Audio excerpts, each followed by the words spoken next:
I genuinely believed that once I finished writing my story, I was going to die. And then I finished it, and I was still here, but I had no idea who I was anymore. I went to grad school for writing. It was a full ride to an MFA program in experimental writing, and I was in the program for 4 years. And a lot happened during that time in terms of, my personal life and personal growth, but what emerged from that period of time was a book. And the book is called The Seton Nursery. And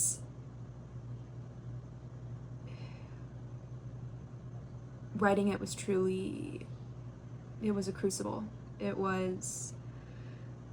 It's actually funny because I spent 4 years being so tortured over, what do I write for my thesis? What do I write for my thesis? Because I'm like such a perfectionist, and I'm always just like, I get two in my head and then nothing comes. I mean, what came of that was almost like 3 other books, but it wasn't until actually like about 3 months.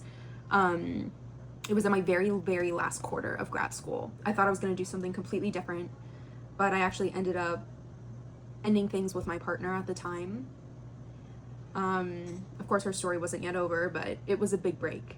It was a huge break. It was a certain separation. And in that separation, I was left with the reality that in 3 months, I would lose my housing, my job.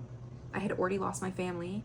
And then I would pack up the home that I shared with my husband of 10 years and move into my car alone. No insurance, nothing, nowhere to go. And that was the place from which I finally began to write my story. It's a whole different ballgame. It was a whole different feeling. It was like, I was so certain of my death. And not even in a way where I was like, I'm going to like end my life, which is, how I'd spent most of my life. But it was almost just like, after this program, I'm going to die. After I write this book, I think I'm just going to cease to exist. I really did believe that. And so I wrote it. I wrote everything. I wrote incessantly, like I hadn't in a year, because I had been so wrapped up in my divorce and the affair and the abuse that I was experiencing. Like, all of a sudden, it just came out of me. It came out of the depths of my soul that I did not know were there. It was day in, day out, just the zone of grief and pain, and it just poured out of me into this novel called The Seton Nursery. And then I wrote it, and it was done. And I didn't die.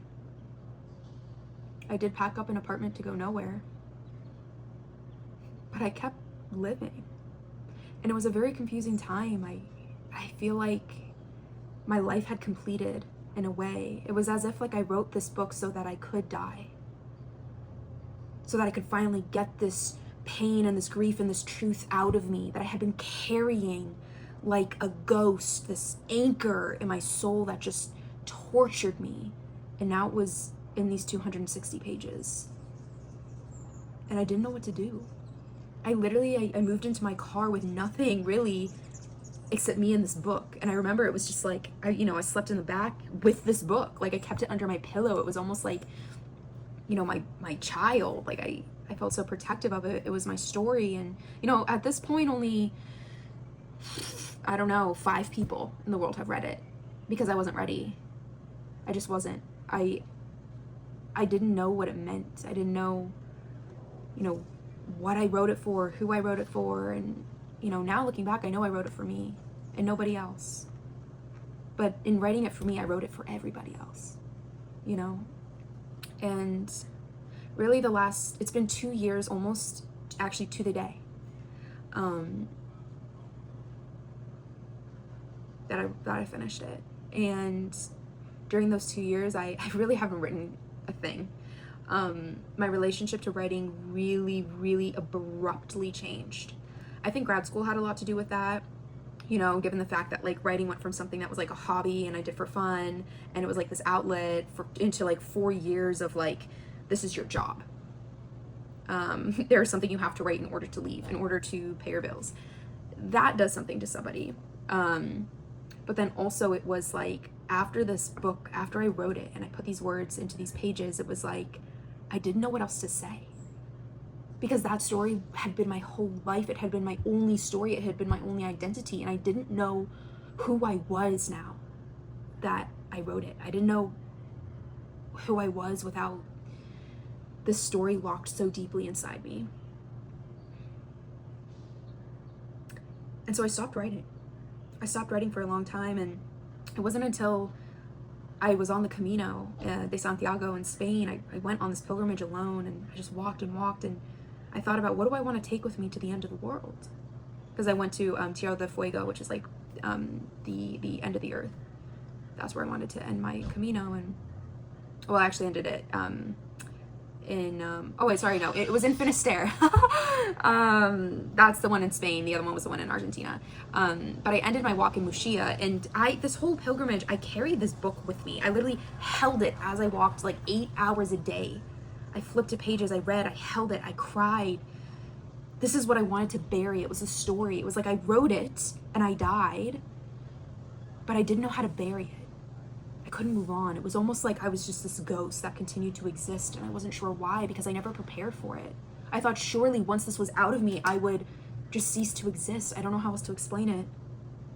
And, when I got to Muxia, the end of my trip, I had this message so strongly from Spirit. I opened the book to a random page as I stared out at the sea, and it read,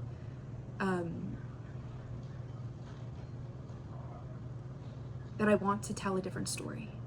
That was the overall message. And then I threw it in the sea. And this was my only copy.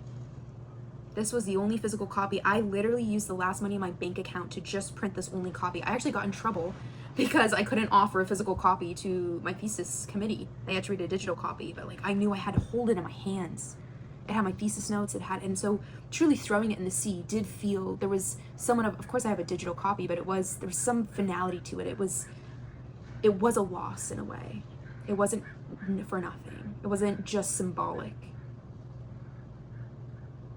I realized that, I was ready to tell a different story, and now this was about a little over 6 months ago. And I woke up this morning, actually it was last night, and I just started writing.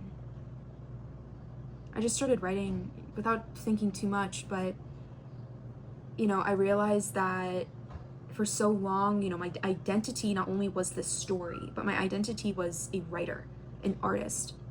And after grad school, 3 months later, I was living in my car at the Spirit Halloween parking lot working there. I wasn't writing shit. I was trying to fucking just survive this relationship that I couldn't get out of, and this horrible cycles, and just, God, it was so horrible. But I wasn't writing. I felt like a failure. I felt like all my friends were applying to residencies and publishing their shit and winning contests, and I left that program with less than I started. Actually, I left that program with nothing. With less than nothing. That's how it felt. And so, it took me 2 years to be able to get to a place where, this morning I wrote.